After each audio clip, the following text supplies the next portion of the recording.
नमस्कार साथियों, आप सभी का स्वागत है आज की इस वीडियो में। आज हम एक ऐसी खबर की सच्चाई जानने वाले हैं जिसने पूरी दुनिया का ध्यान अपनी ओर खींच लिया है। खबर यह है कि रूस, जो दुनिया के सबसे बड़े तेल उत्पादकों में से एक है, अब भारत से तेल खरीद रहा है। सवाल यह है कि आखिर ऐसा कैसे संभव हो सकता है, जिस रूस से भारत अपनी ऊर्जा जरूरतों का बड़ा हिस्सा पूरा करता था, अब वही रूस भारत से तेल क्यों मंगवा रहा है?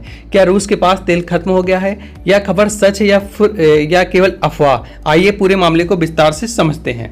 तो बात करें अगर पिछले वर्षों की, तो भारत ने रूस से बड़ी मात्रा में कच्चा तेल यानी क्रूड ऑयल खरीदा था, जिसमें हाल ही के महीनों में भारत के कुल तेल का आयात लगभग आधा हिस्सा हो चुका है।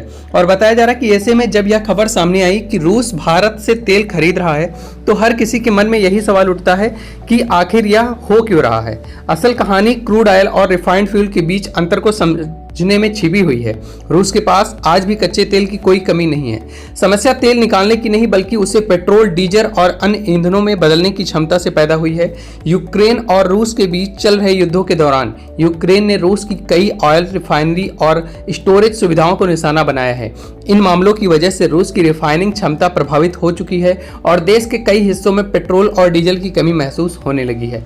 कई क्षेत्रों से पेट्रोल पंपों पर लंबी कतारें, ईंधन संकट की तस्वीरें सामने आई हैं। लोगों को घंटों इंतजार करना पड़ रहा है और कुछ इलाकों में ईंधन की कीमतों में तेज वृद्धि की जा रही है।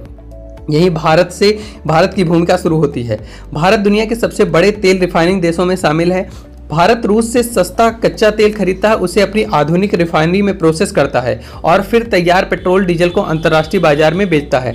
इसी प्रक्रिया के तहत रिपोर्टिंग में दावा किया गया है कि भारत में रिफाइन हुआ ईंधन विभिन्न व्यापारिक चैनलों के माध्यम से रूस तक पहुंच रहा है। हालांकि भारत सरकार ने आधिकारिक तौर पर ऐसे किसी प्रकार सरकारी निर्यात से इनकार कर दिया है, लेकिन यह भी कहा गया है कि यदि कोई निजी कंपनी या स्वतंत्र व्यापारी अंतर्राष्ट्रीय नियमों के तहत व्यापार कर रहा है, तो वह अलग मामला हो सकता है। अब यह सवाल यह है कि यूक्रेन ऐसा क्यों कर रहा है? यूक्रेन का उद्देश्य केवल सैन्य मोर्चे पर लड़ाई लड़ना नहीं, बल्कि रूस की आर्थिक और औद्योगिक क्षमता को भी कमजोर करना है।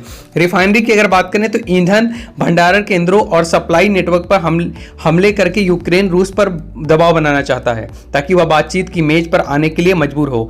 दूसरी ओर रूस के सामने सबसे बड़ी चुनौती यह आ चुकी है कि अब ड्रोन हमले बन चुके हैं। लगातार हो रहे इन हमलों ने रूस की सुरक्षा व्यवस्था और औद्योगिक ढांचे पर गंभीर असर डाला है। आने वाले समय में यह देखना दिलचस्प होगा कि रूस अपनी रिफाइनरी क्षमता को कितनी जल्दी बहाल कर पाता है और क्या दोनों देश के बीच बातचीत का कोई नया संभावना बनती है।